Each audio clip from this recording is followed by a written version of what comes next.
end of spiritual life is to develop such intimate love for the unlimited Supreme Personality of Godhead that one cannot do anything but think about that Supreme Lord. And it's in contemporary psychological terms, it would be called obsessive compulsive. But in spiritual life, this is actually the perfection. Such a deep, loving relationship with the Supreme Lord that one cannot live a moment without his association. This is love of Krishna. Prema Pumarto Maham. This is the perfection of consciousness. This is the perfection of existence. This is eternal.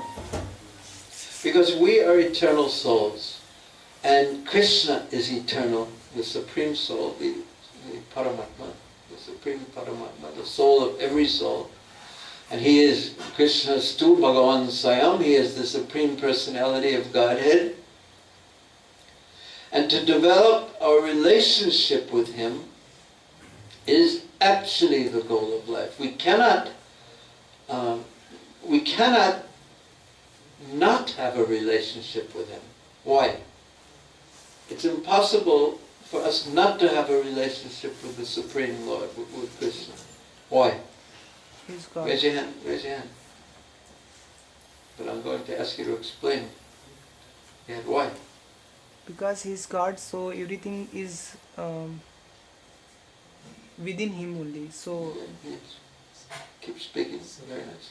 so even if we are trying to be away from him, but actually we can't be. We can't be, because there is no place where he is not. And we are part of him. So in that case, our relationship is not according to his desire, but that is opposite to his desire. We are not means some rebellious relationship is there with him.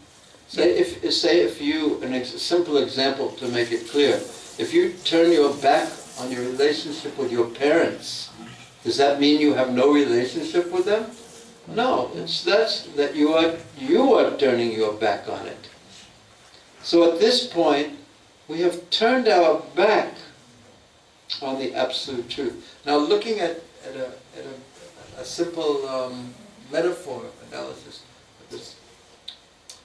Say if there was a light shining on me from here, and that light was shining very brightly directly on me, and in this example that light is the Supreme Lord. And then if I turned my back on the Supreme Lord, and then I looked at the wall, what would I see? Shadows. So because we have turned our back on the absolute truth, on Krishna, we see only shadows. Now, what does it mean to see shadow? What is the Sanskrit word for shadow? Chaya. Chaya. Yeah, chaya. As opposed to abhas, it is chaya. Shadow. So what does it mean? What is the definition of a shadow? Or how would you define a shadow? Absence of light. The absence of light. But is darkness a shadow? And darkness would be the absence of light, in my dictionary of Bhurijana. That's what I would say. The Sanskrit word for darkness is andhakar, I believe. So what is a shadow? I think it could be a symbol of material existence. Oh yes, that's true. But I'm talking about, that's how we're going to use it. But what is a shadow in regular terminology? How would you define a shadow? Reduced intensity of light at some place. Okay, but it has a relationship to a particular object. Is it the object? No. But it resembles the object, but it doesn't have substance. It doesn't have actual substance. It seems as if it's the object, just like if I look at a piece of fruit in a mirror, the mirror image is not the substance, but it's a reflection. That would be a case of abhas, or a reflection. So we look because our back is to the absolute truth, we live in a world of shadows actually. And you see something moving, you see the form of something, you see the shape of something.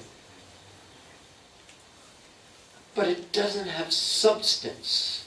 And therefore, when we try to enjoy it, get some pleasure from it, we fail. And it is very frustrating.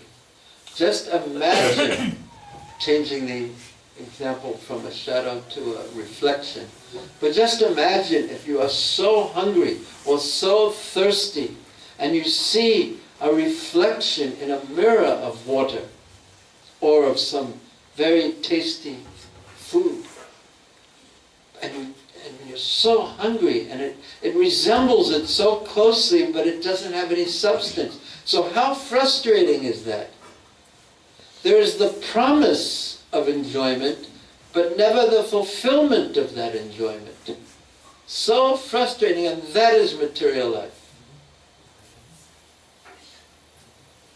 Tamasima, Jyotigama. We should move from the darkness and go into the light. That is the Vedic injunction. And the light means turning towards Krishna, not neglecting our relationship with the Absolute Truth. That's what we are trying to do. We are trying to turn towards Krishna. And the chanting of Krishna's holy names removes all the dust and the forgetfulness from the heart. Until one wants to have that relationship. Now we have relationship with shadows, with reflections. And again, that is very frustrating. Because it's like when you see an advertisement for something, and because the advertisement is wonderful. Is there anyone who is a PhD in advertising here? Do they teach advertising? No. What does advertising mean? What is the purpose of advertising? Okay, marketing. Okay, but what's the purpose of it? To get you to buy something you don't need, basically, or you don't want specifically. It places the desire in your heart that I need this, or I want it, or it will bring me happiness.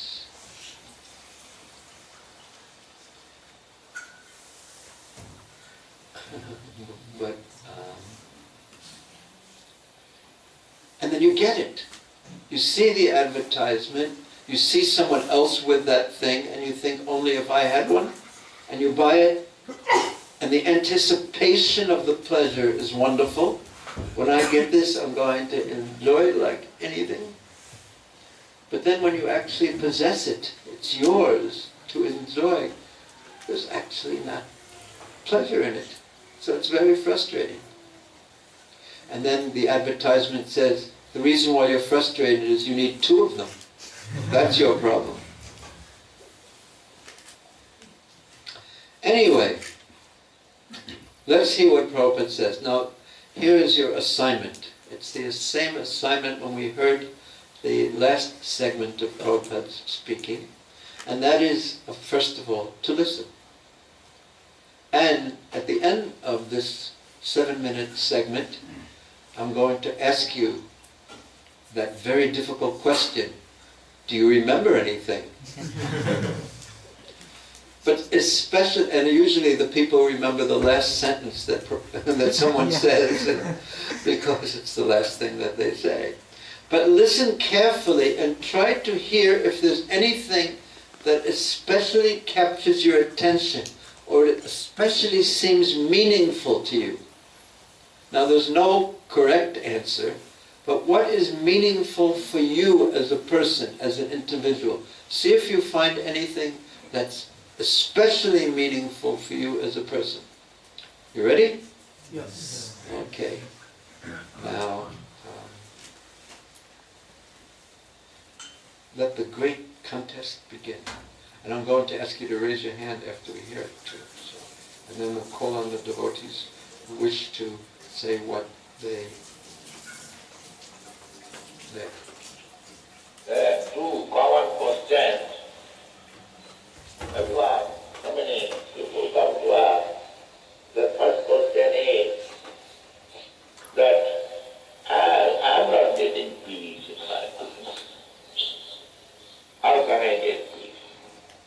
Can you understand? Is it clear enough? On my How can we give peace? how can I get peace? Yes. Is there any way to Putting this? it, yes. Okay, we'll see if this. So how can I get peace? So Prabhupada says, generally people ask this question, how can I get peace? Yes. How can you get peace? You have no connection with the Supreme Person. Kutu Shanti Aditrasya, Bhagavad Gita. How you can get peace? It is impossible. Many examples we have given many times. The child is crying. Everyone is trying to pacify the child. It's still crying. But as soon as the mother takes the child on the breast, immediately.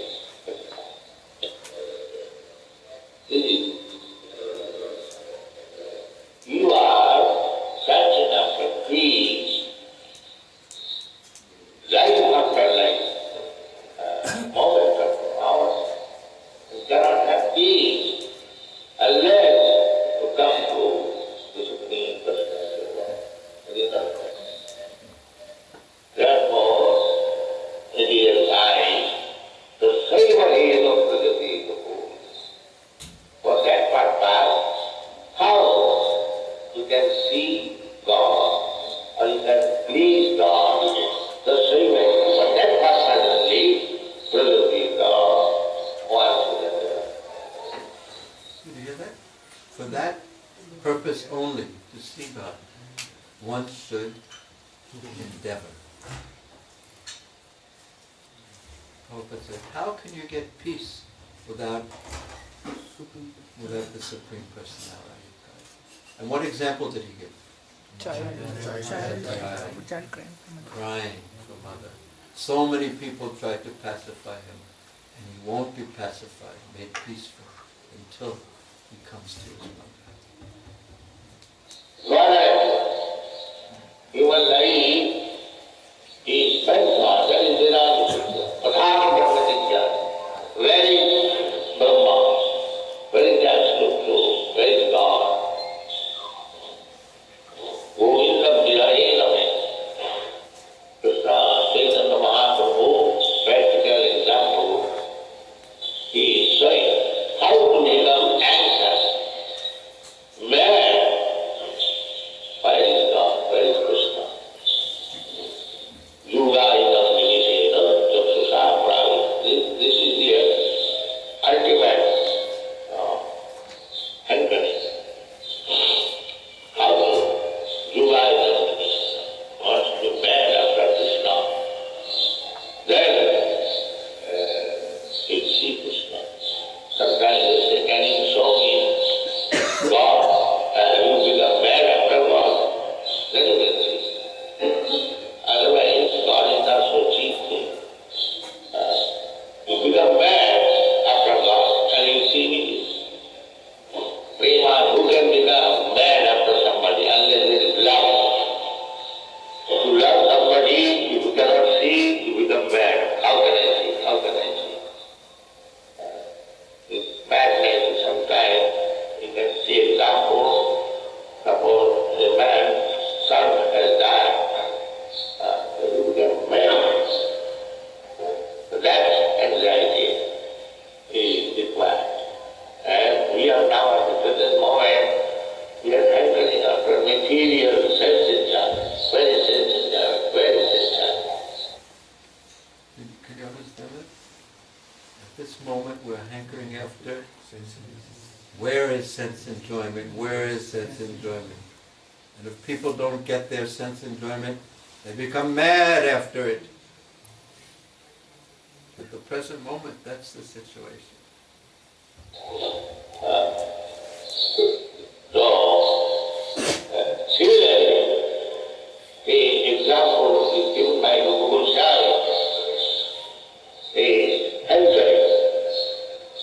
He has given very nice example. There's a young man is hankering after young woman. Matter that is not artificial.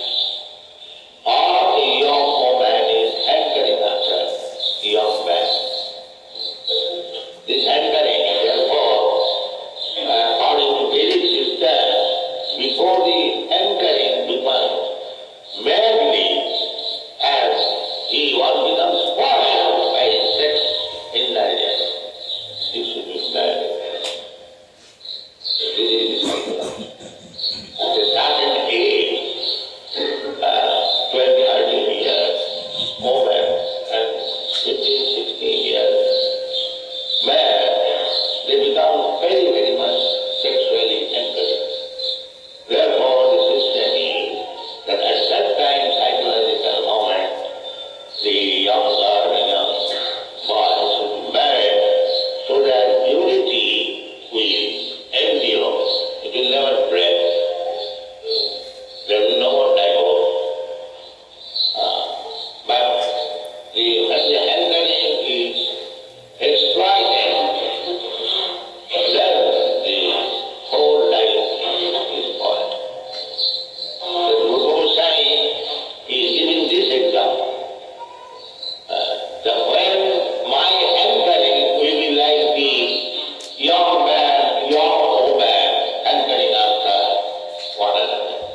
It is very practical. Yoga-namani chakshusha pravisastam sunnayam jagat-sattvam. When that hankering is there, he sees everything vacant. This is psychological. So, Krishna can be seen. It's not that Krishna cannot be seen. He is present everywhere. Annāntarastham paramanujayantarastham. He is not only within this universe, but he is within your heart. He is within the atom. Why cannot see Krishna? Because we have no eyes to see. That is difficult. Premanjana Chirita, that eyes can be prepared by the smearing the ointment of love. So, Prahlad Maharaj was chastised by his father so many ways, but he could not forget Krishna. The love was fixed up. Therefore, Krishna began very much pleased. Okay. Anything strike you? It's very relevant. Raise your hand.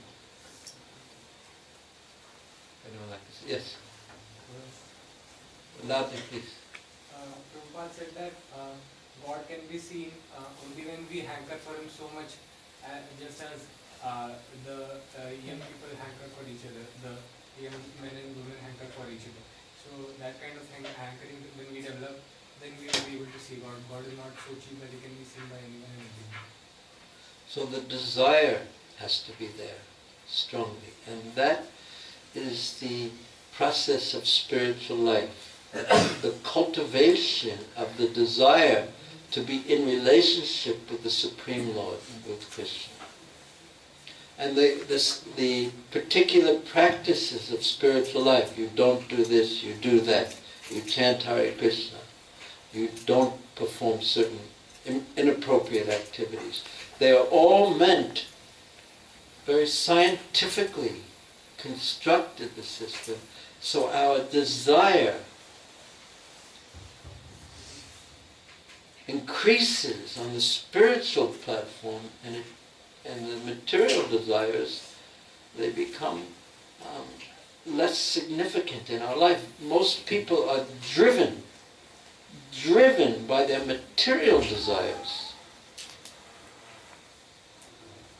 But they're driven into the world of shadows where they can't find the satisfaction that they were hoping to find because there's no substance there. So this is what we want to do. We want to increase our spiritual desires. And this is human life. This is what human life is meant for. To search for that thing, that relationship which is eternal, that will bring true satisfaction to the soul. So the argument is made on the other side. Well, what are most people doing rather?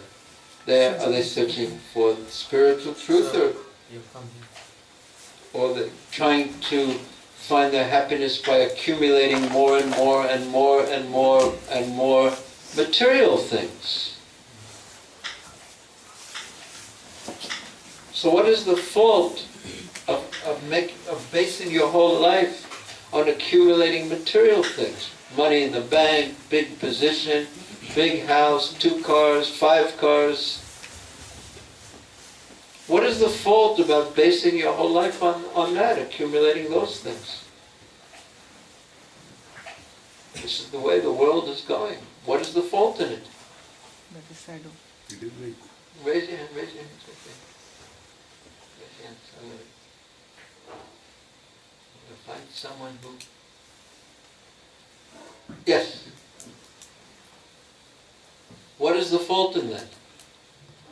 In your own estimation?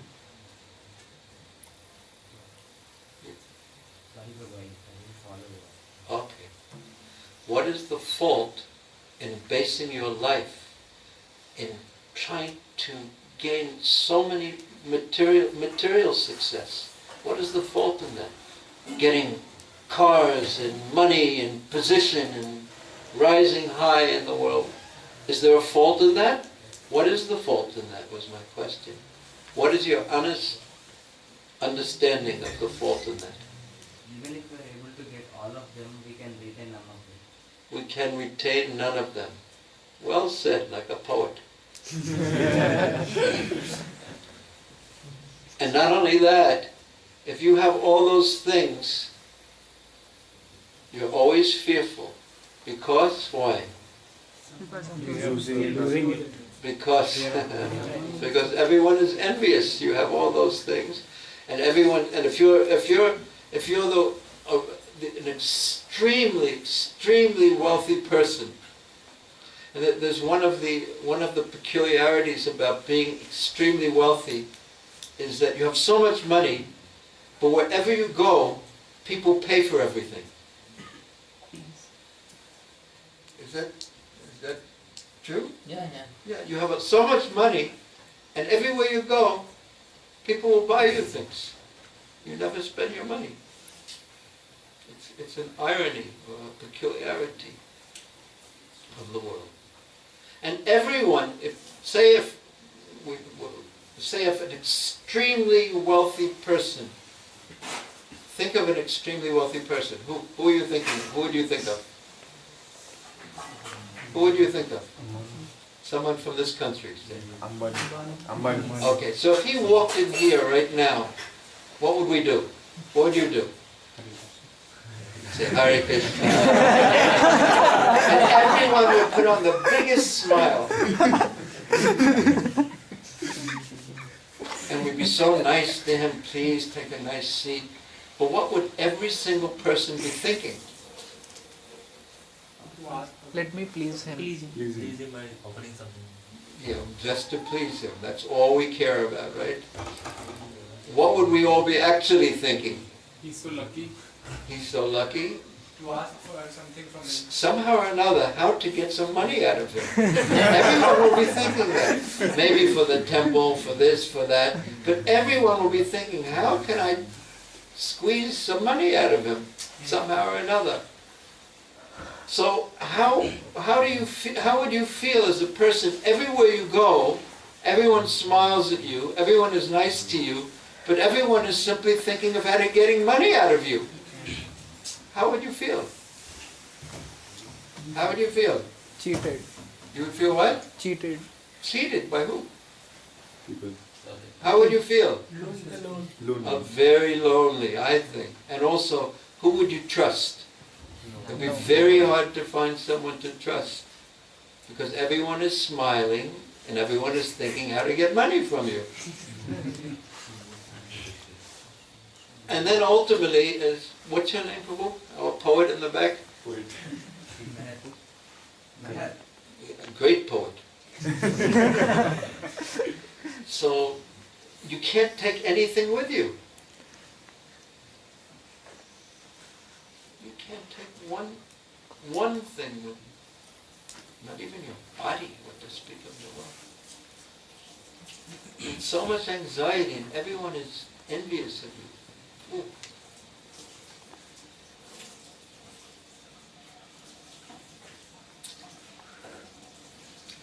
Yes. Thank you. Anyone remember anything else from the lecture? The segment that Prabhupada said. So we want to develop our desire in the spiritual direction. Not that we act artificially, not that we don't deal with the material world, but we know the limitation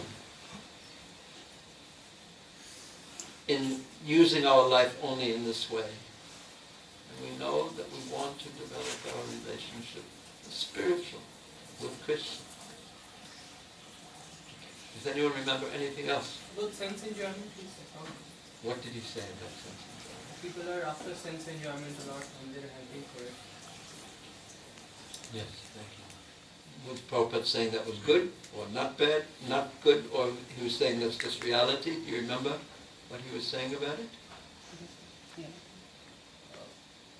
mean, of course, there was a negative connotation, but I couldn't understand. But one thing I want to know is, when you say that we all are after sense enjoyment, and maybe we want more of something. I mean, there's a promise of pleasure, and then that promise is being defied when you actually possess the thing or object or whatever. When it comes to you, the promise is broken because you don't get that much enjoyment. Less enjoyment is there. Anticipation, the wanting it, is where the most of the... Yeah, there is a difference between when you want it and when you actually possess it. Yes. But does that less enjoyment be compared to an extreme end which is called frustration? That was something which I wasn't very clear about. You mean, how does that type of experience lead to frustration? Is that what you're asking? I think that less enjoyment won't be frustration. But if you're expecting this amount of enjoyment, and you're working so hard to get this amount of enjoyment, and you only get this amount of enjoyment, how will you feel?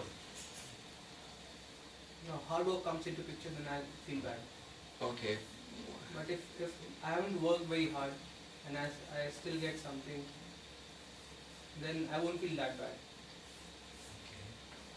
But if you work your whole life to get something, and then you find out in the end that it's not very valuable at all, and you've given your whole energy of your life, how will you feel? I feel that. You'll feel bad. And that's what 99% of the people in the world are doing. They're putting all their energy into something that they are guaranteed to lose in time, and that doesn't give them the satisfaction that they were longing for. Most people are doing that, and most people are frustrated. Unless you're happy with what you have on that level, which is symptomatic in the words of the Bhagavad Gita, of the mode of goodness, that you're peaceful and happy. But nowadays, happiness or life is measured in the mode of passion. I want this, and I want that, and I want this, and I want that, and I'm trying to get as much as I possibly can. So this is passion, increase of desires. When one goes to the to IIT Kanpur, do people learn how to be satisfied here?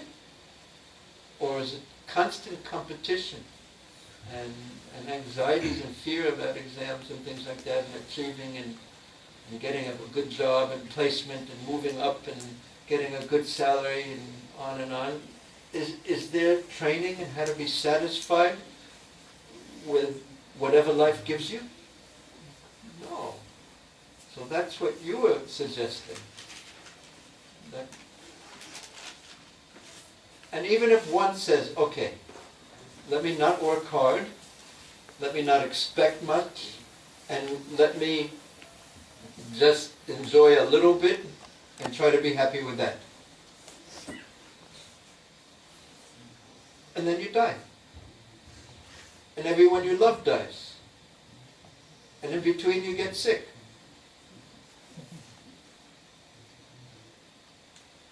And have you ever seen anyone that you love in very extreme difficulty? Yes. How do you feel? It feels bad.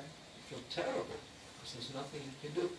This is the material world, and we want to be happy here. We're trying to make a permanent arrangement where it is not possible.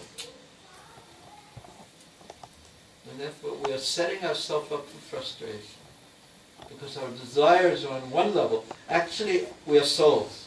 So we're desiring naturally something on a spiritual level. Because we are spiritual entities, spiritual beings. But the material world is the field in which we try to enact our life. We act in the material world, but we desire on a certain way on the spiritual level. Right, for instance, right now, in a practical way, do you think that you're one day going to die?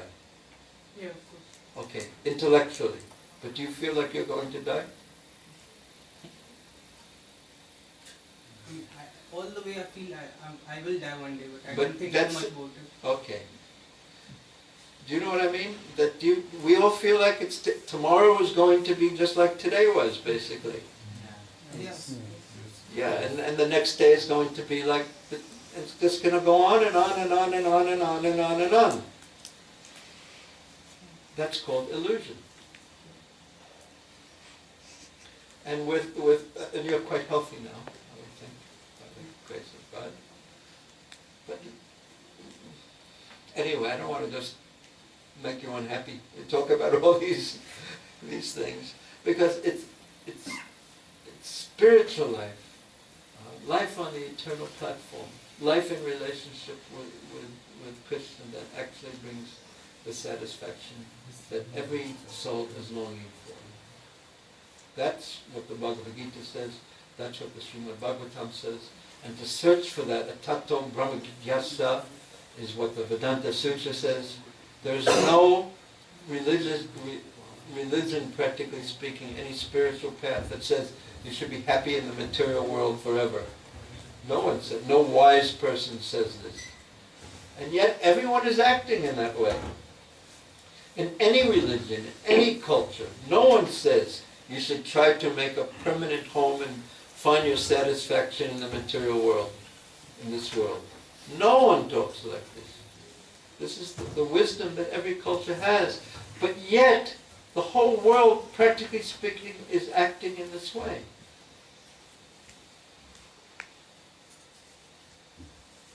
So rather, what I remember that Prabhupada said was that tasyaiva hetu prayate kovido, that we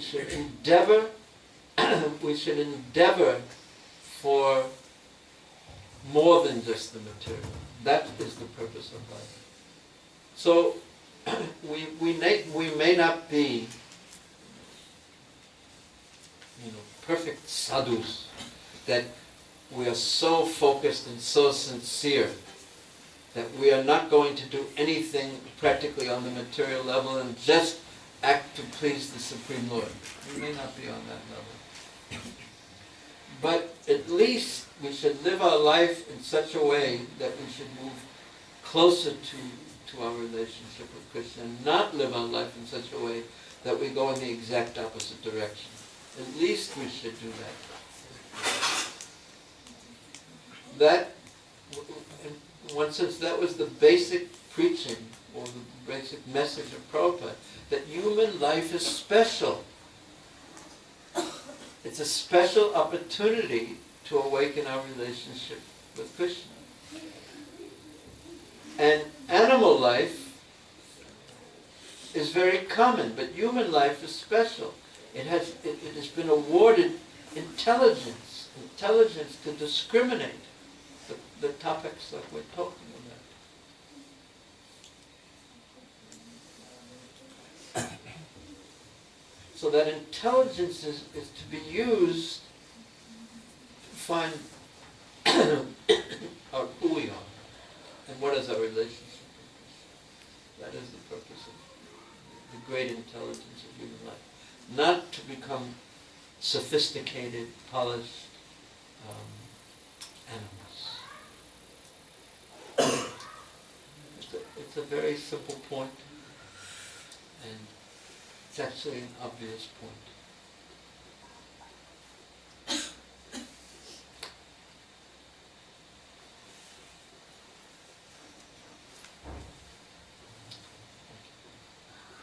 Anyone else remember something else that Prabhupada said? Yes. If I were you, I would sit right here. I won't sit right here. Because otherwise you have your back. Yes. What do you remember? Prabhupada said that when we hanker after, when young women and young men hanker after each other, in passion they go mad and they spoil their whole life. So it's not just not getting a satisfaction, but actually it's spoiling our life. But this is the only thing after which if we hanker, it actually enriches our life. Like in devotees we can see all the good qualities that they have, and like it naturally enriches us. But hankering after material enjoyment, it not only doesn't give us what we are after, but actually degrades us. A good little lecture, too. I like that. You have a poet and a preacher, and a philosopher. Thank you, very nice. Anyone else remember something? Yes. Prabhupada says Govind Virahin me, in addition to Athato Brahma Jigyasa, that we, as we hanker madly for each other, men and women, rather if the same thing can be used to hanker for Krishna, Krishna can actually be seen. He is actually within our heart, but we need eyes, and which can be prepared only by ointment of love. When we put, we can actually see Krishna him. is actually there, but we don't desire to see him, to be with him. And that's what we were speaking about this morning when we were chanting japa. That be there when you chant. Keep your consciousness on what you're doing when you chant. And it makes a very big difference. Thank you very much. You are Shastri. Anyone else remember something that Prabhupada said that struck them? Yes, please. Yeah. Yes. Usually, like Prabhupada said that when a child cries, so all of no one else can pacify him, only the mother can pacify him. Similarly, when we cry, when we materially cry, when we have problems, so we can only be pacified only when the Lord is taken shelter of. Yeah.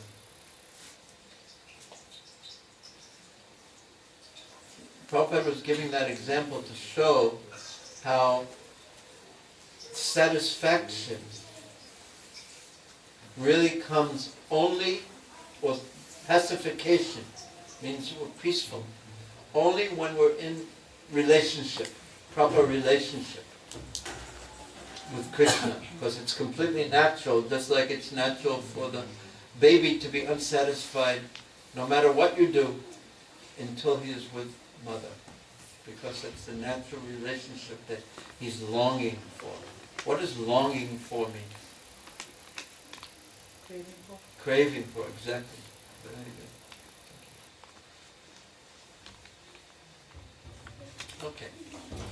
Thank you for being very attentive hearers. Does anyone have any questions in general about anything in Krishna consciousness? Would you like to say something else? Okay, this sounds... Yes. Get it. Because otherwise... Okay. What cites the example of Prahlad Maharaj. Yes. He says that his father chastised him and tried to kill him in so many ways, but even then Prahlad Maharaj could not forget Krishna. And he hankered after Krishna, and so Krishna then he arranged for us, so that Prahlad Maharaj would come. He arranged that. Wonderful point. I didn't remember that part. Thank you for reminding me.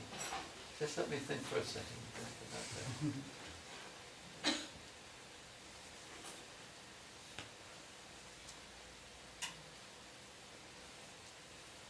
Thank you.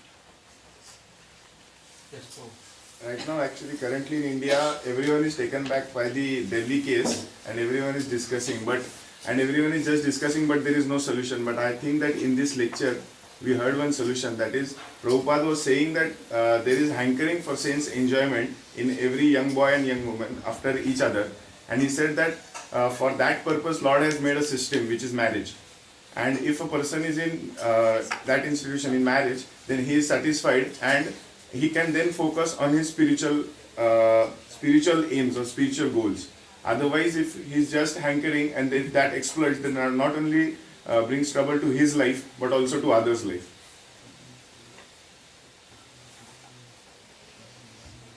Thank you. Contemporary analysis. Thank you. Yes. There's a hand. Yes. Yes. Everything predefined. Wait. Say it loudly, please, Prabhu. Is everything predefined? Is everything predefined? Yeah. You mean Defined. Defined. Predefined. predestined? Yes. Predestined. Yes. I understood that. On a certain okay, speak more about your question. Speak more. So means like we come to life, then see whatever I do is someone else is controlling that or what it is. Okay. Well, what does it feel like to Are you? my actions are controlled by someone or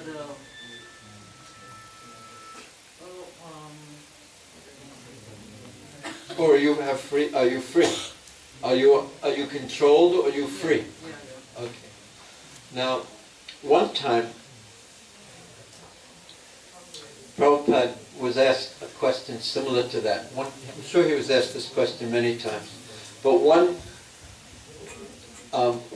young lady said, "I want to be free," or I am, and Prabhupada said, "You can't be free." And she said, "I am free." And Prabhupada said, "Are you free to stop getting older?" So, are you free to stop getting older? No. Are you free to change the shape of your face? Okay.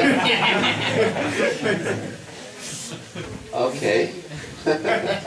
But to what degree can you change it? That's a very artificial way to do something. Can you change the color of your eyes? Can you change your height? Can you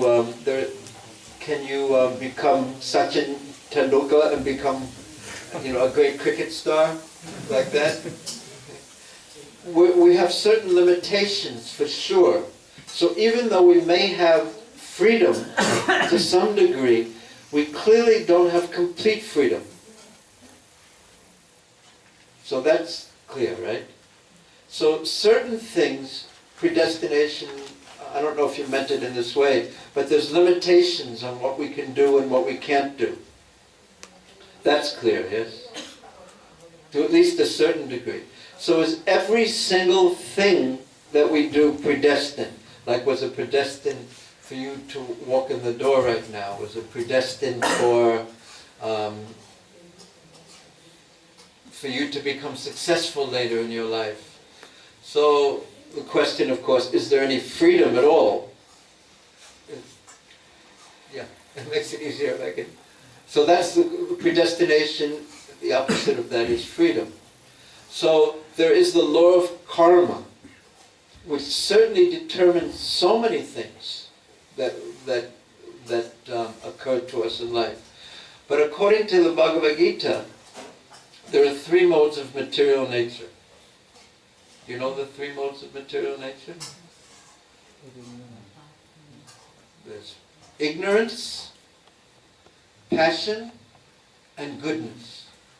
So if one is in ignorance, And an example of someone who's heavily in ignorance is a person who's drinking all the time, or taking intoxicants, or sleeping all the time.